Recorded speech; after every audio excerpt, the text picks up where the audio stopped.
Good morning, good afternoon, good evening sa lahat. So, ngayon is Friday, January 24. And gaya ng sinabi ko sa vlog, nag-leave na ako ngayon ng Friday and then Monday para 4 days na pag-aasikaso sa paglilipat. So today, nag-initial na kami, nandito na ako sa bagong bahay kasi may schedule ng internet, yung installation ng internet. So hinihintay ko na yung technician. Ngayon is, ayun, ito yung mga gamit namin. Ayan, unti-unti na lang. At ayun, mag-utay-utay na kami and disassemble ko na yung sofa at yung natirang bed frame.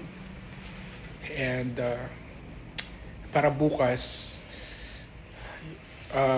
pagkuha ko ng U-Haul is kakarga na lamang siya. Dito na rin kami matutulog. Ito yung unang gabi namin kasi hindi na mapigilan yung mga anak ko na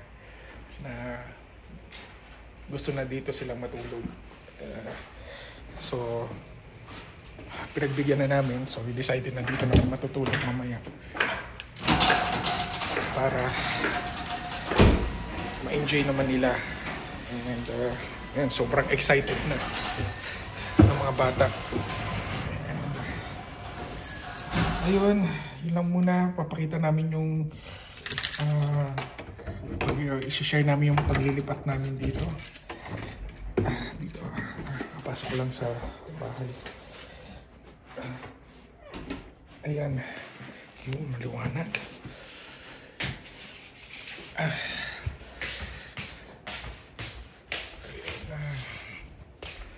So magiging busy itong weekend na to.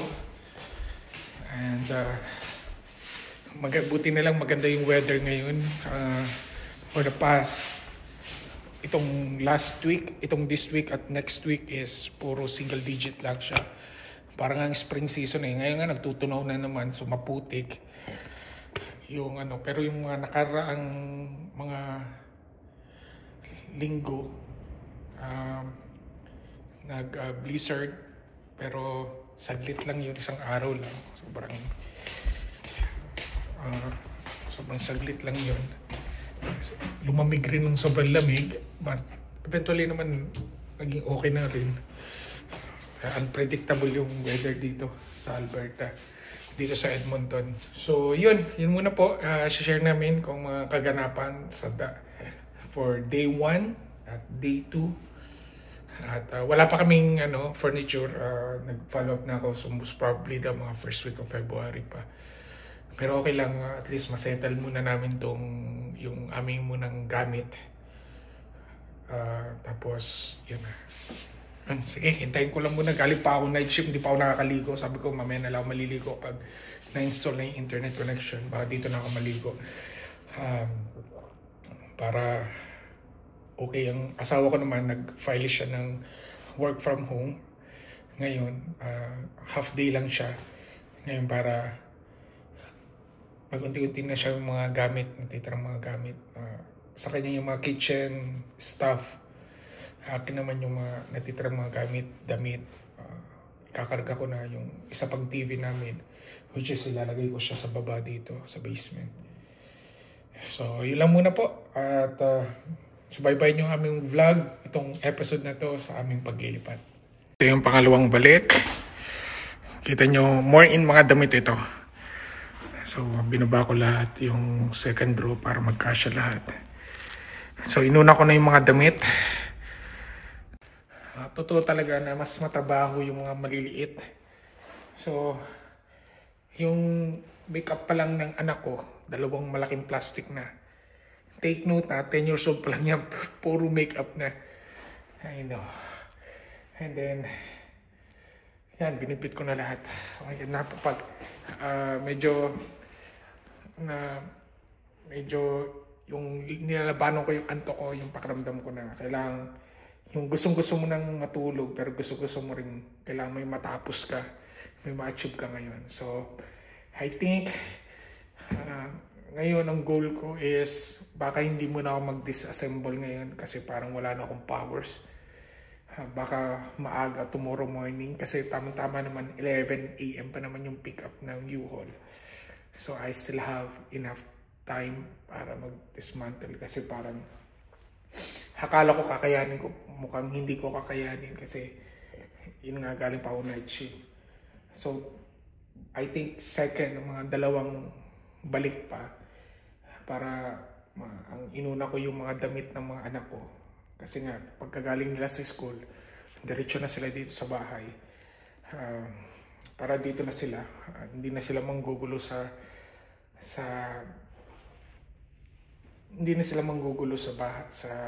apartment. Ayun. Morning! Today is the day 2 ng paglilipat. Nandito ako sa apartment ngayon. Nakikita nyo, nagbabaklas na ako ng sofa. So, hindi ko na vlog yung ibang mga kaganapan kahapon kasi talagang pabalik-balik na ako. Hindi ko na alam kung nakalang beses na ako pabalik-balik. But, ayan, yun nga. Small items na lang natitira. Yung kanjian namin, tapos may mga maliliit na lang to. Mga sampayan. So, siguro itong mga big items, yun na, sa U-Haul na nga, gaya na sinabi ko. Nakatulog na ako siguro.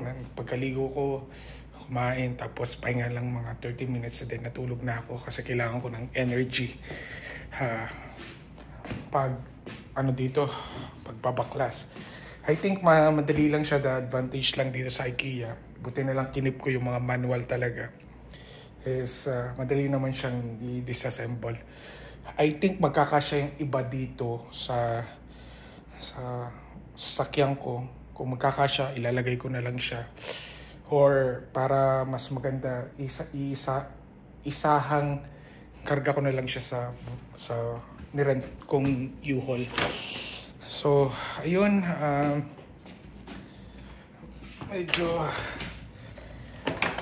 so magiging busy itong whole day. Sana matapos namin ng maaga. Yung asawa ko, nag-prepare siya, nag-arrange na sila kasama yung panganay kong anak. And wala pa kaming gamit, so ang iba doon natulog sa room ng anak ko, which is may kama na doon, yung nauna ng dinala ko. Meron kaming nabiling mattress. So, yun sa mattress mo. Tama ba? Yung foam pala. So, dun sa master bedroom ko nilagay. Tapos, sinapinan ko na lang ng plastic para hindi naman magiging. So, ngayon, lipat bahay kami ngayon. Ito yung unang hakot. Siguro mga 2 hakot lang to. 2. Naghakot ka na kahapon. Kasi naghakot, hindi. Gamit ang U-Haul. So, kanina, hindi pa namin malaman kung paano itong i-start. So, kailangan pala nakapark bago mo siya i-start kasi hindi nag-i-start. Kala ko sira yung truck. So, yun. Kami lang ng asawa ko ang naghahakot ngayon. So, yung dalaang, kaya nang sinabi ko, ang hinuhol lang namin ngayon is sala set, tapos yung queen size bed frame at yung mattress, tapos yung 2 table and yung mga chairs, computer chair. That's it. Siguro mga 1 hour to 2 hours lang aming ano.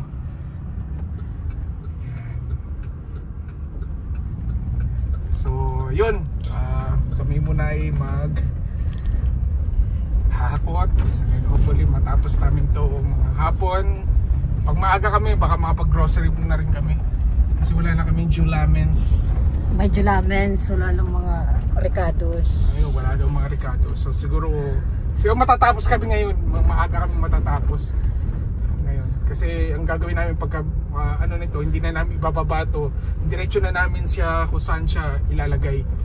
Para mahirap kasi itambak siya tapos later on pa i-assemble. Pero mamaya ko i-assemble, pero ilalagay na namin sa designated location niya. Okay, nakarga na namin yung nailagay na namin yung sofa set. So itong pinaka-challenging. itong mattress at yung patungan ng bed. Kasi ito yung mabigat, malaki, queen size siya. Tapos syempre paakyat pa yung mga room, diba? So doon pa lang, yung nga lang sa part may kilang yung stair, halos mahingal na kami. What more pa ito? So good luck sa amin. Sana maging okay lahat. Yan, done na kami. So ako na lang yung magsasauli sa U-Haul. So malapit lang naman dito, meron silang parang dropping point dito. So pwede nang i-drop yung van or truck o anong tawag dito. So malaking van siya. Actually kasya yung mattress at yung queen size mattress at yung bed frame. So hindi na sumama ang asawa ko kasi siya na yung mag-aasikaso whatever na pag-a-arrange ng mga nailipat namin. So ako naman ay sasoli nito. Tapos bili lang kami muna ng mineral water kasi hindi ko pa nakikakabit yung Kangen machine namin. Baka pag nag-grocery kami, pupunta ako habang nag-grocery sila, punta ako ng Home Depot para bumili ng kailangang gamit para magamit ko yung Kangen machine. So sa ngayon, yun lang muna po at i-share pa namin mga ilang kaganapan sa aming lipat bahay. Good morning! Ayan, okay na. Hindi ko alam kung ano yung huli kong na-vlog kahapon. But anyway, after nung na-install ko yung sofa set, tapos yung bed ng anak ko, yung bunso kong anak, nag-grocery. Then after that, humuwi ng bahay, kumain, pahinga, and then talagang natulog na. Kasi talagang yung mga katawan namin ay masakit. Pero pakita ko lang sa inyo yung mga na-install ko. Teka, bumili ako nito. Wise Doorbell Pro. So mamaya install ko siya. Actually, bibili lang sana ako ng normal na Wise na smart doorbell. Kaso nag-sale to, dating 130, naging $77 na lang siya. So ito na lang pinili ko. So bakit itong brand nito? Kasi lahat ng mga yung camera ko brand is Wise. So tested na siya kasi since nasa Manitoba mayroon kaming Wise camera nasa labas, kahit sobrang lamig, until now is gumagana pa rin. So tested na yung brand na yan. So pakita ko sa iyo, sa inyo pala yung aming na ikarga. So for now, ito yung luma namin. So habang wala pa yung aming dining set, so dito muna kasi yung una, dito kami kumakain. Pero medyo nahihirapan kasi kami, mas magandang umupo. Ayan. Ito muna. Ayan muna po yung aming dining set for the meantime. Medyo magulo pa to, pero ayusin pa namin. Ayan, matagal na tong mga bigas na to yung nag-sale sa Superstore at Walmart. Ayan, para tipid rin. Ayan. Konti pa lang, hindi pa masyadong ayos na ayos, pero paunti-unti lang yung pantry namin. Tsura sa ngayon, wala pa masyadong kaya tayo.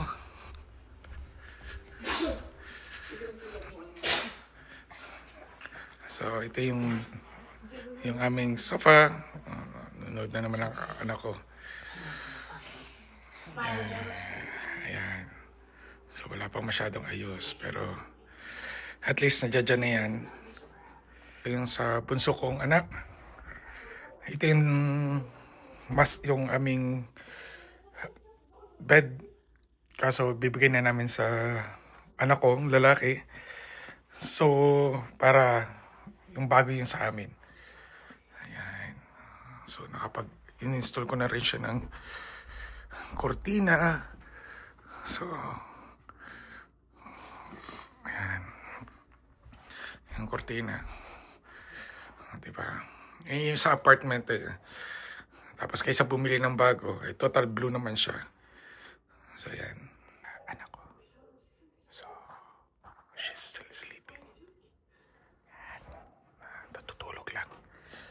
punta muna tayo sa master namin. Ayan ang amin. Wala pa kami bed frame.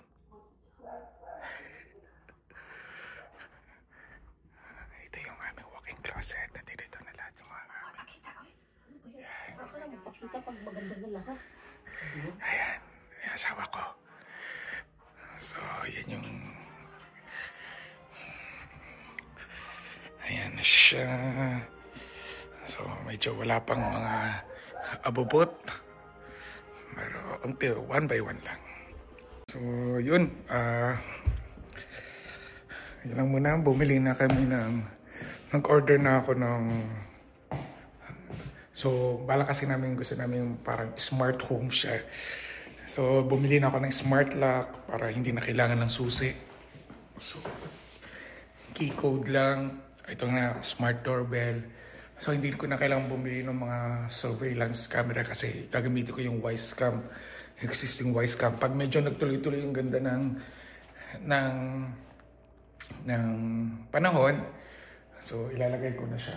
Kukunin ko na siya sa bahay. That's only for the security, of course, para aware rin kami kung ano. Pero okay naman yung community dito. Hindi na kami kumuha ng security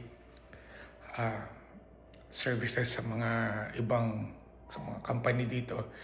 Kasi dagdag ano rin siya, bayarin. And doesn't make sense rin kasi yung mga security services dito, for example lang, na may mga pumasok o may nag-break in, yung security rin naman, you have to automatic direkta sila doon sa yung parang operator ng security, saka yung operator ng security verify pa kung ano ba, accidentally ba na may nag-alarm, may nag-switch ng alarm, something like that. Then saka pa pupunta ng tatawag na 911. So ang dami pang paikot-ikot. Kung direkta na, kumbaga wala kang service ng gano'n at may nakita kang, may pumipilit mang loob, o direkta mo nang itawag sa 911. Yun lang naman yung take ko. Pero, yan. So meron pa ako isang araw, today is Sunday, after magsimba kami. So, unti-unti mag-aayos-ayos pa kasi yung basement naman namin, hindi ko pa pala napapakita yung basement, pero magulo pa. Basement, ayusin ko pa, ilalagay ko siya sa mga container instead of mga boxes. So may nakita ko sa YouTube yung DIY niya kung paano niya inayos yung ano. So parang isa-isa niya yun. So, ayun lang. So, yun lang po. May share ko po sa aming paglilipat. Medyo nakakapagod.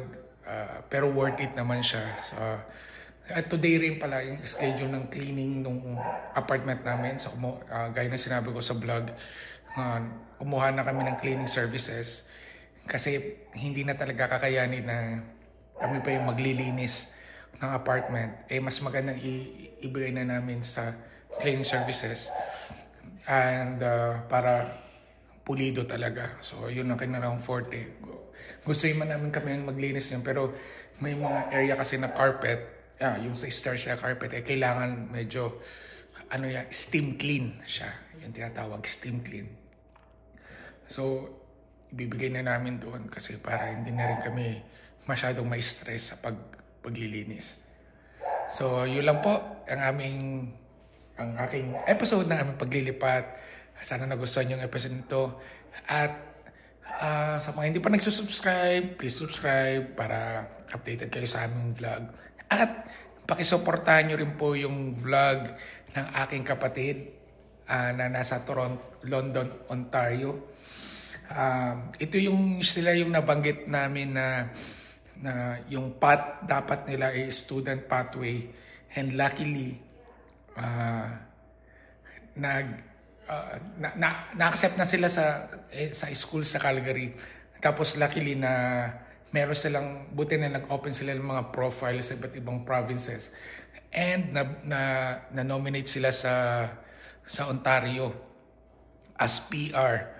So it's a blessing disguise. Alam nyo naman kung ano nangyari ang mga nangyayari ngayon, maraming pag-iipit.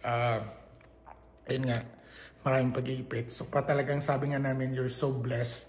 Kasi kung nagkataon na supposed to be dapat last year dumating sila as student, kung nagkataon na student sila, isa sila sa mga problema kung paano nila, alam mo na, yung mga working visa, paano may extend, something like that.